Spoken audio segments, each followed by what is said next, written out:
Ako si Julius Vergara at ito ang aking output number 2. Sa aking palagay, mali na alisin ang mga batas na nagbabawal sa pagpaparusa sa mga batas sa pamamagitan ng pananakit.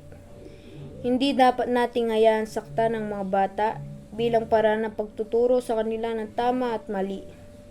Kahit na parang mabilis na paraan ito para magtanda, ang mga masamang epekto nito ay maaari magtagal habang buhay.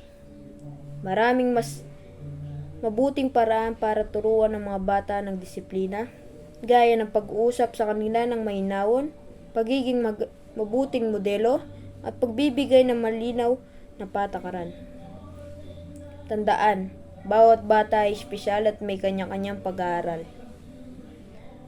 Ang pinakamahalaga ang pagmahal at pag-aalaga ng ating binibigay sa kanila sa pamamagitan ng pagtuturo sa kanila ng tamang pag-ugali at pagbibigay sa kanila ng mga kasanayan ang kailangan nila para magtagumpay. Mas siguro natin na sila ay magiging mabuting tao. Ito yung karanasan ko nung bata pa ako. Minsan hindi ko sinusunod yung mga inutos nila sa akin. Na pinipili ko lang maglaro sa daan. Kapag oras na ng kainan, doon lang ako umuwi ng bahay para kumain. At hindi ko rin sila masisi kung pinapagalitan nila ako at sinisigawan o pinapalo nila ako na makita nila sobrang dumi ko.